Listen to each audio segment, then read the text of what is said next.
guys, welcome back to the channel.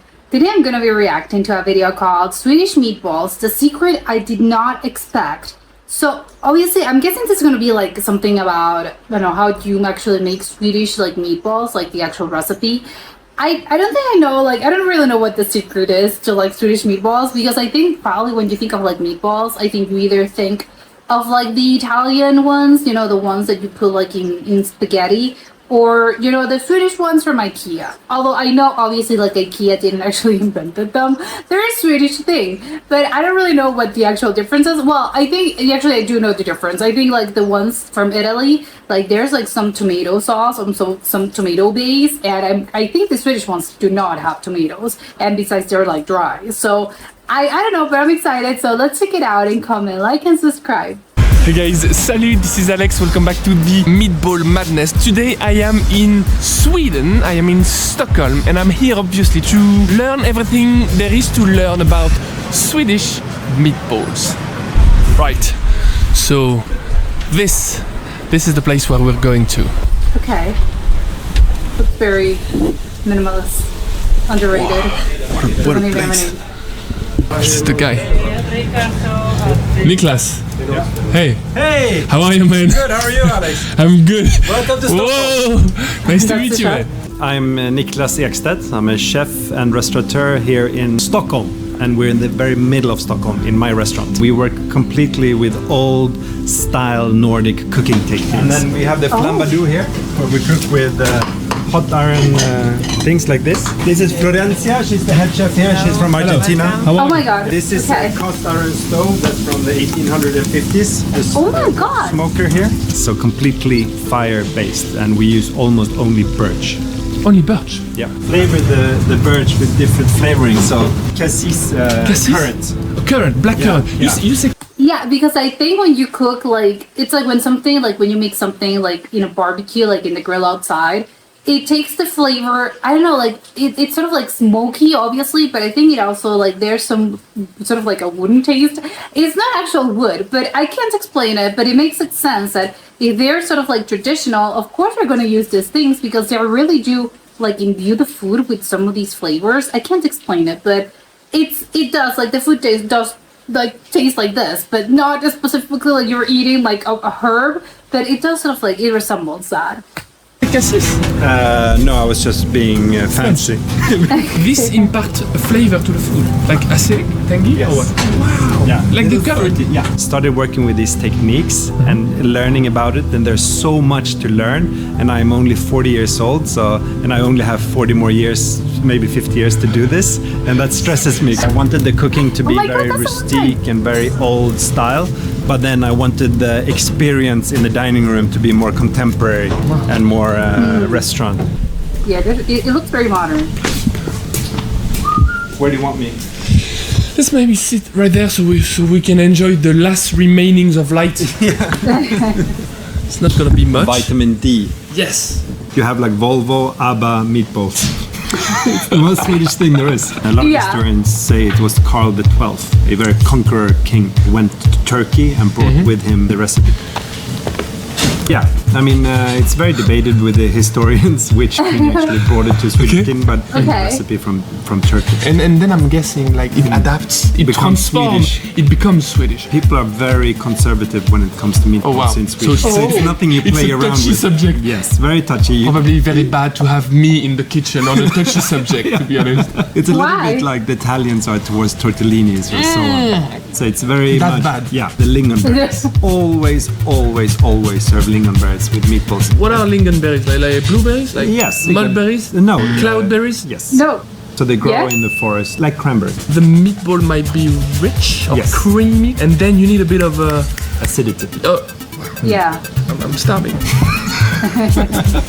Let's make them. Cool. Yeah, cool. Let's go. Right. Kitchen. Yes. Man, amazing. You've got everything set up already. Yeah. That's brilliant. Yeah. 2 times beef, 1 time pork, 1 time veal, cream, and breadcrumbs. Oh, okay. So they use pork, a combination of pork, beef, and veal, which I'm surprised because I don't think I've ever heard of like a meatball that uses veal. There must be a Swedish thing. Set for an hour. 1 egg, cooked onions. Add this to the mixture as well? Yes. Salt. So in Sweden, if you add a lot of cloves. It's more Christmas style. Allspice is common to use. Nutmeg Christmas. is also very common. Do you always grind them yourself? Yes. That's the best. Always wooden spoon. And it's really important. I'll show you later why. So I'm not gonna ask any why? question now. No, Later. we'll do it later. It's a cliffhanger. It's a gentle stir or No, more quicker, like a machine. So I'm guessing people do this with like a stand mixer. No mixer, no electricity. Also, you really go for it. Yeah, very difficult to cook meatballs for Swedish people because Why? no matter how you do them, it's gonna be wrong. gonna right. No mixer, no electricity. Understood. It makes It's gonna be sense. like my mother's recipe or my grandmother's recipe, or so that's the big difference between any other meatballs and the Swedish meatballs. It's more like a pate. Like a pate, definitely more different than an Italian meatball. They usually mix, but not to that extent. No. So when I'm surprised that this looks. I can get what he means. Like it's like a pate. It looks. Honestly, it doesn't look that good. Like this is not appetizing. It just looks like. I don't know. Why are you like? I don't know. It's meat, but it's just like so completely creamy that it doesn't look very good. But obviously, like it tastes. It must be. It tastes better than it looks. bread on here, it doesn't stick here. So what does it mean?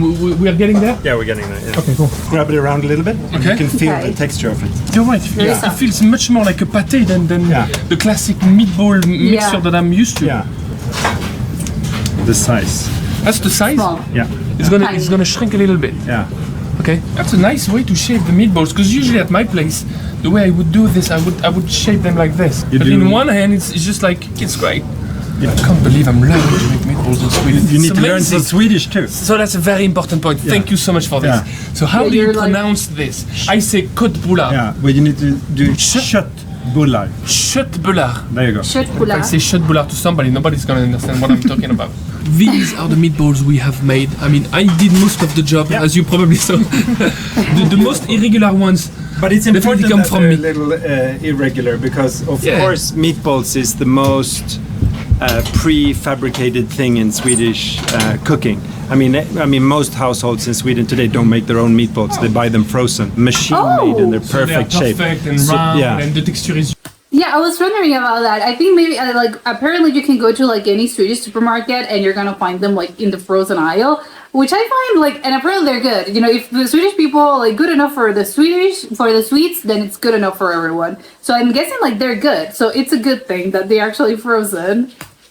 Uniform. But if they're a little disshaped, a little Yeah, that's irregular, why I did that. yeah. So exactly, you get my point. I did that on purpose. Stone Age induction. Yeah, it looks very like antique. So what about the heat?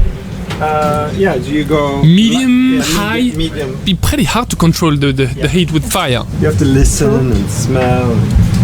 You have to be human. They don't have to be perfectly round. Actually, Swedish meatball has a side. They have a side. Yeah, Oh wow! yeah. You're just finishing them with a bit of butter. Yes. Oh, Everything butter. tastes better with a touch of butter. Yeah. Do you eat them here or you want to eat them out in the restaurant? It's nice to stand here. Yeah. So I get some forks and knives. Yeah, here. And maybe some No beer. sauce? You want Oh some? yeah, for sure. Oh yeah, this man knows me already.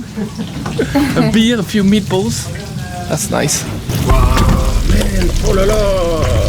You want to put the lingonberries on the plate? Yes. The mashed potatoes, Cucumber. cucumber. The gravy Oh. sauce.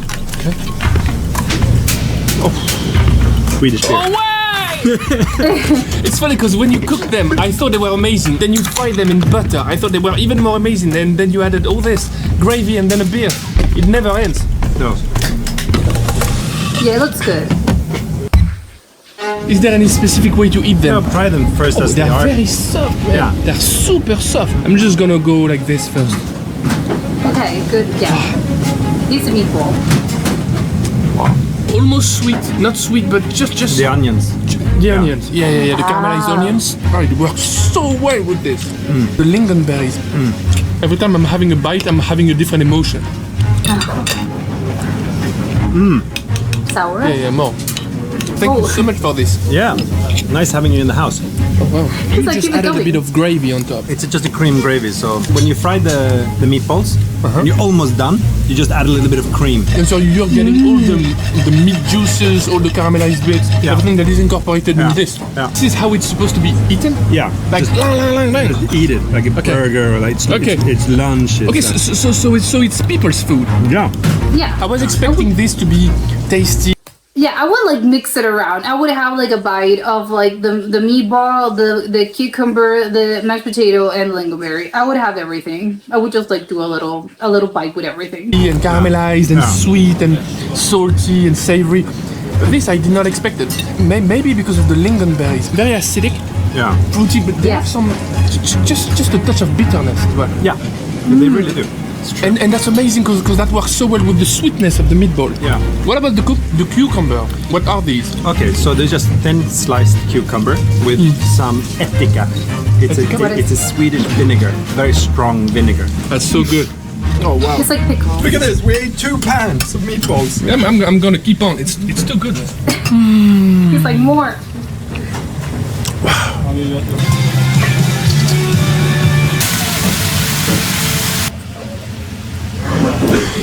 Thank you, man, so much for all this. Thank you, Alex. No, it was amazing. It was a pleasure having you in the kitchen. I learned so much. I feel like I thought they would be more complicated. Yeah. They are not. No. And yet there are some It's simple. specifics that really make them what they are. Yeah, make them Swedish, right? Make them Swedish, exactly. Thank you so much for all this, man. Take care, Alex. Yeah, thank you so much, man. Safe See you. Bye bye. See you. It's snowing.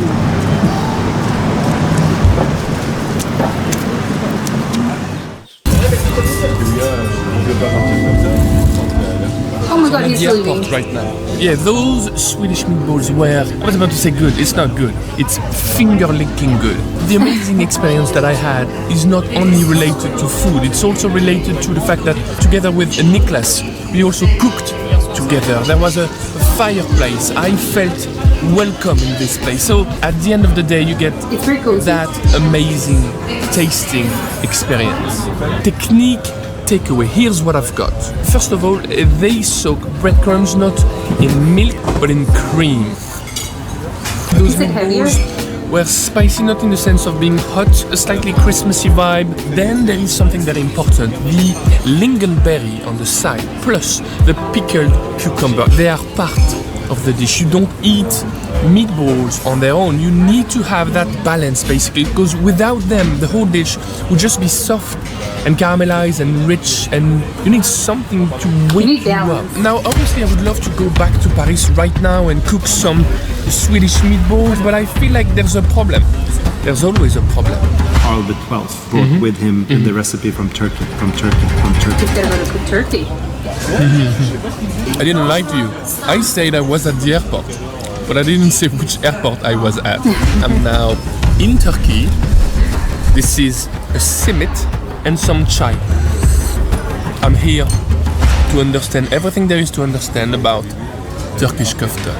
Well, that's basically it. I'm gonna pick a cab in a few moments, head to the city of Istanbul here in Turkey, have kofta once, twice, maybe 3 times, maybe more. Okay? So we catch up in the next one. Bye bye. Salut. Okay, yeah, this, I think it was very, like, it was very different. Like I mentioned earlier on, I think like the main difference before this, I would have thought, yeah, it's tomatoes, because I think I usually, like, when I think of meatball, I think of like something probably more Italian, which is, you know, the I don't know, like, it involves tomatoes, like some tomato sauce and garlic, but I think garlic is just like, it's not a requirement, but it's more like a tomato sauce. This obviously was very different. I don't really know how you make meatballs like the Italian way or the ones that I'm thinking of. I don't really know how you actually make those. I'm thinking similarly. I don't really know. I don't eat meat, so I'm a little like, that's a whole other like world to me. But I would think, yeah, it's just like ground beef, and I think they only use ground beef. So I'm surprised that they use like this. They use a little mix. But I think probably like in Italy they also use like a little mix, and I would guess like it's something similar. As in, like, yes, you grab like you grab the meat, and then you sort of like, it's probably, if you season it with like garlic and probably salt and pepper, It's garlic a seasoning, actually. I'm just thinking about it. I don't really know if it's a seasoning. But I would think they use garlic. And then, yes, and then you just sort of like, my point is that you don't really, because he mixed it. That was probably the most surprising thing to me. So he was like, out of for a while, it's like you're whipping egg whites, like you're just there, forever, and it has to be done like by hand. If you're obviously going the traditional way and you're like at home making some traditional like Swedish meatballs, you have to do it by hand. I would think like also like the immersion like blender, or even like the blender as in like, I don't know, KitchenAid or something. I don't know, it doesn't sound that appealing to me, like just blending the meat. I would like the whole like cream, I think it was like milk. It wasn't milk, it was cream, but or like buttermilk, whatever. It's like, it doesn't sound that appealing to me to like mix that in an actual blender. And maybe, but he was like, no, you have to do it traditionally. But again, I wouldn't do it like the other way around, because it's gonna like liquefy the whole thing. And even though this is quite liquidy, it's more like a cream than, that's what it was like, the consistency is more like a pate, which is like, it's a cream. It's not actually like liquid. It's not like dripping, but it's more of a cream, as in like you can grab it with a spoon. And obviously like the difference is that when I think of meatballs, I'm thinking like you have like the actual, like you can see the little bits of meat. And in this case, it's weird because I think when you're like opening the meatball, I think that you kind of see it, like you're gonna see the little part. Well, it's not particles, but you can see the little bits and pieces of meat. But in this case, like when they're like making them, it's very creamy. So it is kind of weird, because I think when it's a pate, when a pate is completely like, you're not seeing bits and pieces of anything. It's just like a completely creamified thing. So I think I'm surprised. That was the most surprising thing to me. And also I think the fact that they used, obviously, the like the whole seasonings, but they used like nutmeg, which I think I would think, well, yeah, nutmeg, like it tastes good. Like I think it's in like a lot of creams and sauces, which, yes. And with meat, I don't think I've ever heard of like using nutmeg with meat, but it doesn't like sound bad. But the one I'm surprised is the clove. Because the clove, I think it's like what they say, I associate those kind of like flavors, like the nutmeg, the clove, all of those like spices, allspice, I associate that with sort of like either Christmas or November. I associate that with like autumn, just like beginning of like October, no, November, December. That's what I associate, like those kind of like flavors and those kind of smells. I associate with that. So it's interesting that in Sweden, like, no, they this like all year round. I think it's a little weird to have, the one sort of something with like a lot of like nutmeg or clove in the middle of the summer. But I don't know, maybe it's because of like Swedish, like it's cold a lot of times of the year. So because it is very cold, I think it maybe gives you like the sense of coziness. I think those sort of like flavors and those smells, maybe it's just, I don't know. It's not like, it's like that. I think it's just because you're used to it. And again, it's like when you associate those things with like cold and December and November, it's more of like you associate with like, oh, fireplaces, coziness, it's cold, you want something warm. That's what I associate those flavors and those smells. But maybe because in Sweden, like again, it's cold all the time, then it's kind of like comforting to have those smells, even if it's just like February or July or August or whatever, because it's never like that hot. So, that was probably like the most surprising thing to me. And also the fact that it comes from Turkey, of course, it's like, okay, so that tells me that, it's crazy, because I think it was like the 1700s that the turkey the meatball started being like traditionally Swedish. I think they just sort of like adapted the meatball, because obviously I'm thinking that in Turkey, they don't really make those meatballs like that. But it's like, okay, so that means that the ones from Italy also come from Turkey. I'm a little confused. Would love to know.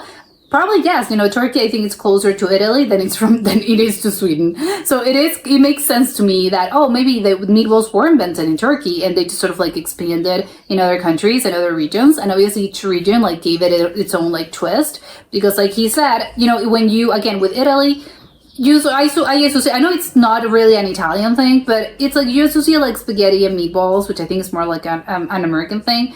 But again, you associate that with Italy. You associate like the meatballs, like the tiny meatballs with no sauce, or just like a cream-based sauce with Sweden.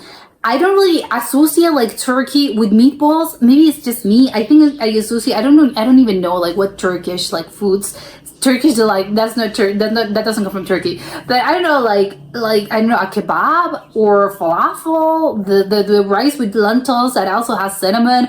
Like I think those are like the kind of foods that I associate with like Turkey. I don't associate meatballs with Turkey, but apparently I'm completely off, and they're like super famous for it. But now I want to know how the ones in Turkey are made, and what little twist, or maybe that was where like the originals were like that. Because again, you know, the Italy put like tomato sauce, or maybe not Italy, Italian Americans put like they added like tomatoes and said this looks good in pasta. And Swedes were like, well, you know what, we're gonna put mashed potatoes and lingonberries.